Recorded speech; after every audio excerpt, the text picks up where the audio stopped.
हरे कृष्णा दोस्तों, मैं अपने चैनल चलते चलते 802 पे आप सभी का हार्दिक अभिनंदन और आभार व्यक्त करता हूं अपने सभी दर्शकों और सब्सक्राइबर के प्रति। चलते चलते कि दिल्ली विधानसभा की चुनावी महा कवरेज की इस यात्रा में चलते चलते चला आया हूं बदरपुर विधानसभा क्षेत्र में। और इस समय खड़ा हूं मैं यहाँ के विधानसभा के जो चुनाव में जो प्रत्याशी है राम सिंह नेताजी के ऑफिस के सामने से। और दोस्तों, एक लंबा राजनीतिक और सार्वजनिक जीवन रहा है राम सिंह नेताजी का। राम सिंह नेताजी किसी परिचय या तारुफ के मोहताज नहीं है। पब्लिक में उनकी एक अच्छी खासी इमेज है, एक ब्रांड है राम सिंह नेता अपने विधानसभा क्षेत्र में।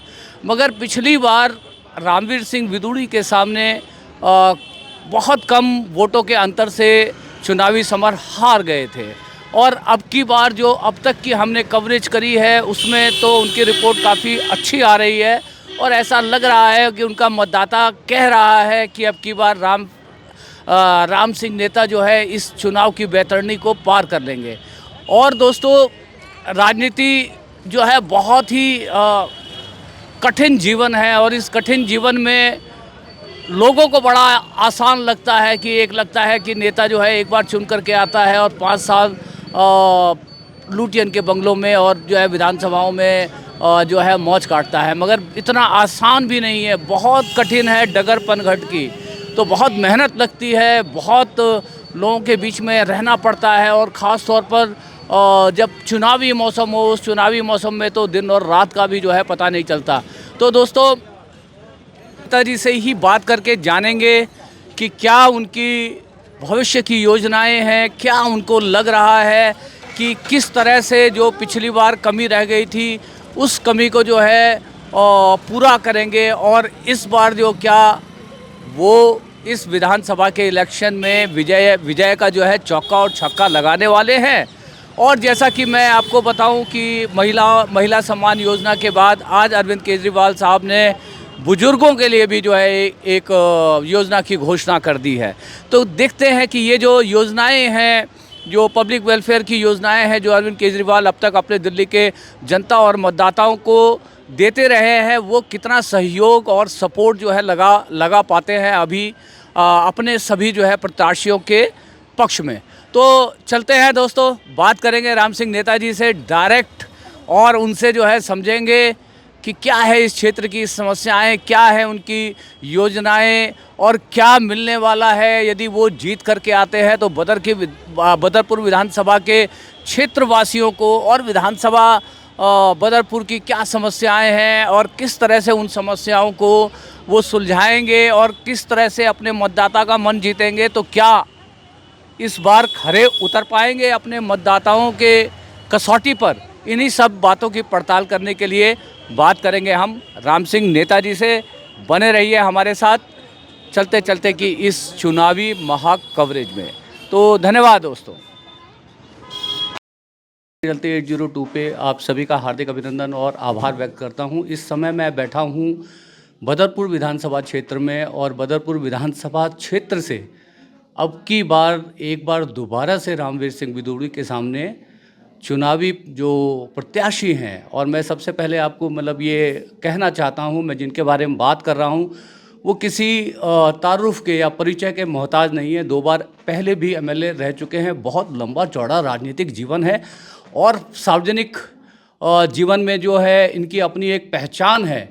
और जिस तरह से हमने अभी केजरीवाल साहब पीछे आए थे और सौरभ विहार के एरिया में हमने पब्लिक ओपिनियन का एक कार्यक्रम किया था और उस ओपिनियन में अब तक जिन लोगों की जो खबरें रही उसमें कहीं ना कहीं राम सिंह नेताजी जो है बाजी मारते हुए दिख रहे हैं। तो हम बैठे हैं राम सिंह नेताजी के साथ और बदरपुर विधानसभा क्षेत्र में।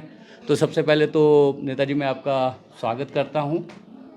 धन्यवाद आपका। और ये जानना चाहता हूं कि पिछली बार जो कमी रह गई थी, क्या अब की बार वो दूरी तय कर ली जाएगी?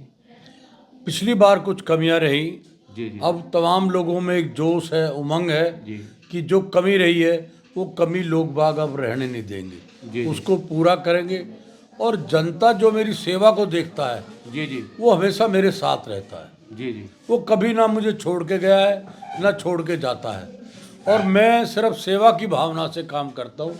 मेरा कार्यक्रम कोई नहीं है, मेरा है लोगों का विकास, लोगों की सेवा, क्षेत्र का विकास हो, बस। जी जी जी जो और नेता हैं आप सब लोग उनके बारे में जानते हैं, उनका एक ही कार्यक्रम है, आना राजनीतिक में पैसा कमाना। जी जी। मेरा पैसा कमाने की कोई इच्छा नहीं है, मुझे ठाकुर जी ने बहुत दे रखा है। तो अब की बार आपको क्या चुनौतियां दिख रही हैं? रास्ता आसान है क्योंकि आपको बहुत अच्छा सपोर्ट अपनी पार्टी से भी मिल रहा है और आप उन सौभाग्यशाली प्रत्याशियों में रहे हैं जिनका नाम पहली सूची में जो है आया। तो अब की बार इन सब चुनौतियों से पार पा लेंगे? असली जनता जो हमारे भाई हैं, बहन हैं, माता हैं, जिनका प्रेम मेरे ऊपर हमेशा रहता है, जी। उनका आशीर्वाद मेरे ऊपर रहता है। इस बार उनकी सबके मन में ये है कि पिछली बार थोड़ी सी वोटों से राम सिंह रह गया, इस बार हमने वो पूरी करनी है। और बिल्कुल एक तरफा ये चुनाव होने जा रहा है, सेवक का चुनाव है, लुटेरे के खिलाफ चुनाव है। तो ये लोगों के बीच में हम रखेंगे, हम विकास की बात नहीं करेंगे। जी जी जो हमारे क्षेत्र का विकास रुका हुआ हम उसकी बात करेंगे। वे लोग जो राजनीतिक में हैं वो सब क्षेत्र की जनता उनको जानती है। जैसा कि अरविंद केजरीवाल जी ने अभी महिलाओं के सम्मान में जो है 2100 रुपये सम्मान राशि की घोषणा की है और आज की जो ताज़ा खबर है उसमें जो है बुजुर्गों के लिए भी आज जो है एक घोषणा हुई है। तो क्या कहना चाहते हैं इन योजनाओं के बारे में जो आम आदमी पार्टी ने जो निम्न वर्ग के लोग हैं और जो लोअर मिडिल क्लास के जो लोग हैं उनको अपनी योजनाओं के जरिए सपोर्ट पहुंचाने का काम किया है, वो कहीं ना कहीं आपके फेवर में जो है माहौल बना रहे? असली केजरीवाल जी ने दिल्ली की जनता से जो वायदे किए कि हम बिजली फ्री देंगे, हम आपको बस फ्री देंगे और यात्री जो घुमाए हैं तीर्थ स्थानों पे उनसे कोई पैसा नहीं लिया। स्कूल आप जाके देखिए, हॉस्पिटल देखिए, केजरीवाल जी जो कहते हैं वो करके दिखाते हैं। और ये जो माता बहनों को जो पैसा मिलेगा ये इनकी जेब का खर्चा है, इनको किसी के मोहताज रहना नहीं पड़ेगा। और ये जनता का पैसा है, वही बजट में से पैसा बचाकर इस जनता को पार्टी देने जा रही है। जी, एक थोड़ा सा जो क्या कहते हैं आपके विरोधी या आम आदमी पार्टी के विरोधी थोड़ा छवि धूमिल करने का प्रयास करते हैं अरविंद केजरीवाल जी की शराब नीति के ऊपर, उसके ऊपर कुछ कहना चाहेंगे? असली आदमी जब जिस पार्टी में रहता है उसकी बात करेगा। जी जी ये मेरा मानना है। जी जी जी आज हम केजरीवाल जी के साथ हैं तो हम केजरीवाल जी की बात करेंगे। जी जी जी हाँ, तो जो लोग कर रहे हैं वो भाई कुछ भी कहते रहे, हम उनके बारे में कुछ नहीं कहना चाहते। जी जी जी। और जो वैसे तो जो मैं अब जो आपके एरिया में घुमा हूँ उनमें सभी मोहल्ला क्लिनिक बहुत बढ़िया से काम कर रहे हैं, लोगों का ये फीडबैक है। स्कूलों का काम बहुत अच्छा हुआ है और अब की बार मतलब आपको लगता है कि वही जो है प्रदर्शन आपकी पार्टी जो है दोहरा पाएगी? बिल्कुल, मुझे लगता है कि जिस तरह से लोगों का झुकाव बढ़ रहा है, केजरीवाल जी की सरकार दिल्ली में बनेगी, ये निश्चित है। अच्छा, ये निश्चित है बिल्कुल। आपको लगता है कि अब की बार भी आपके विरुद्ध जो है प्रत्याशी रामवीर सिंह बिदुड़ी ही होने वाले हैं या जो है वो सीट बदलने के बारे में भी सोच सकते हैं? असली क्या वो एमपी बन गया, मैं तो लड़ना भी उसी से चाहता हूँ, क्योंकि मेरी भी इच्छा रहती है कि वो लड़े मेरे सामने। मैं किसी को रोकता नहीं हूँ, जिसका मन करे वो लड़े आके। ये चुनाव है, चुनाव में कोई हमारी लड़ाई तो होनी नहीं है, ये तो विचारों की और विकास की लड़ाई है। अच्छा, आखिरी प्रश्न मैं आपसे पूछ रहा हूँ, बदरपुर विधानसभा के क्षेत्र में जो समस्याएं हैं उनसे तो आप पूर्ण रूपेण अवगत होंगे क्योंकि आपका जो सार्वजनिक जीवन बहुत लंबा रहा है और यहाँ लोगों का ये कहना है कि आप समय समय पर उन लोगों से जो है मिलते रहें। तो क्या प्राथमिकताएं होंगी, क्या नया देने वाले हैं बदरपुर विधानसभा को आप? मैं सबसे पहले इस क्षेत्र में सीवर का जो काम है, क्योंकि अनॉथराइज कॉलोनी में दिल्ली में बहुत जगह डल गया, बदरपुर में सीवर नहीं डला, जबकि ये इसका प्लान बन के तैयार है। और इस बार जैसे मुझे मौका मिलेगा सबसे पहला काम सीवर डालने का होगा मेरा। उसके बाद यूजीआर, हमारे पास पानी की कमी नहीं है जी। जो गंगा जल आता है वो यूजीआर बना के पूरे क्षेत्र में हम पानी की पंपिंग करेंगे तो घर में चौथी मंजिल तक पानी चला जाएगा। दूसरी मेरी ये है। तीसरा मेरा मुद्दा है इस क्षेत्र में कोई हॉस्पिटल नहीं है। जी पिछले वाले एमएलए ने बहुत झूठ बोले, हॉस्पिटल बन गई, उस पर पत्थर लगवा दिया, ये लगवा दिया, आज तक वहाँ एक ईंट लगी नहीं। शिलान्यास हुआ खाली। शिलान्यास करा दिया, झूठा, रिकॉर्ड में नहीं है।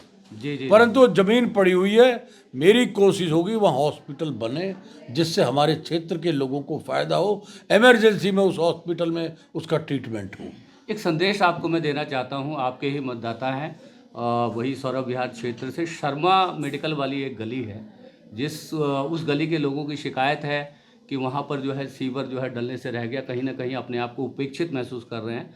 और वहाँ की महिलाओं ने मुझसे कहा कि यदि आपकी राम सिंह नेताजी से कभी बात हो तो हमारी समस्या को उन तक जो है पहुँचाइएगा। शर्मा मेडिकल वाली गली। असली कोई गली हम छोड़ेंगे नहीं, पूरे विधानसभा में सीवर डालेंगे और मौका नहीं मिलेगा किसी को। मैंने अपने टाइम में बदरपुर में डाला, अब एक बूंद पानी नहीं रुकता। असली क्या है कि जब हम नेता ही लूटेंगे माल को तो विकास कैसे होगा, मुझे बताइए। जी जी जी जी असली क्या है, जो नेता हैं ये पैसा कमाने के लिए आते हैं जी जी कि हम आ जाए आगे और अब कितना पैसा हम कमा पाएंगे। हमारी इच्छा रहती है कि ईमानदारी से पैसा खर्च हो। अगर कोई ठेकेदार गलत काम करता है, कोई अधिकारी करता है, तो उसको दंडित करने का काम भी करेंगे। जी, तो आप अश्योर कर रहे हैं कि वो जो कमियां जो पिछले उसमें जो रह गई, उन सारे जो है कमियों को जो है दूर करके एक नया जो है मतलब एक नया शेप आप जो है बदरपुर विधानसभा क्षेत्र को देने जा रहे हैं। मेरी कोशिश भाई साहब सिर्फ विकास की है। मैं आपको बताऊं, मैंने जब एनटीपीसी चल रहा था तब मैंने 30 फुट दीवार एनटीपीसी की पीछे हटाई। जी जी पिछले चुनाव में ही रेडियो झूठिस्तान ने कह दिया मैं 100 फुट पीछे कर दूंगा इस दीवार को, जी जी परंतु वो 100 फुट हुई नहीं आज तक, जबकि एनटीपीसी बंद है। मैंने एनटीपीसी चालू में दीवार पीछे कराई। जी जी उसने कहा था मैं 100 फुट पीछे करा दूंगा, आज एनटीपीसी बंद है पर दीवार उससे हटी नहीं। ये पुल एक तरफ का मेरा बनाया हुआ है, जी जी जो लोग नहर के ऊपर बना, उसने लिख दिया दोनों मैंने बनवाए हैं। इसने कहा था कॉलेज बन जाएगा, मैंने 2 स्कूल बनाए, प्राइमरी के और 12वीं तक का, खानों में मट्टी डाल के। इसने कूड़ा डाल दिया दिल्ली का, जबकि हमारे पास मट्टी बहुत थी। जो मेट्रो जो है इसमें अंडरग्राउंड सुरंग हो रही है, उसमें डेली मट्टी बहुत निकलती है। हमारी ये खान मट्टी से भरी जा सकती थी, पर इस पूरा दिल्ली का कूड़ा डाल दिया। जी जी, तो आप भी कह रहे हैं कि फिर आएंगे केजरीवाल? केजरीवाल तो 100% आएंगे, जी जी जी ये दावे के साथ कह रहा हूँ मैं। जी। तो दोस्तों ये थे राम सिंह नेताजी बदरपुर विधानसभा क्षेत्र से, और उनसे हमने एक छोटी सी गुफ्तगू करने का प्रयास किया और जानने का प्रयास किया कि यदि वो यहाँ से एमएलए चुन करके आते हैं तो क्या उनकी जो है भावी योजनाएं हैं और किस तरह से बदरपुर विधानसभा की जनता को उनके चुने जाने से लाभ होने वाला है। तो बहुत बहुत शुभकामनाएं आपको नेताजी। धन्यवाद। और मैं ये समझता हूँ कि मैं जब अगली बार इंटरव्यू कर रहा हूँगा तो एक वर्तमान विधायक से कर रहा हूँ। बहुत बहुत धन्यवाद। Thank you. नेताजी जिंदाबाद, केजरीवाल जिंदाबाद, केजरीवाल जिंदाबाद, राम सिंह नेताजी जिंदाबाद। विकास का नाम राम सिंह नेता, विकास का नाम राम सिंह नेता, विकास का नाम राम सिंह नेता।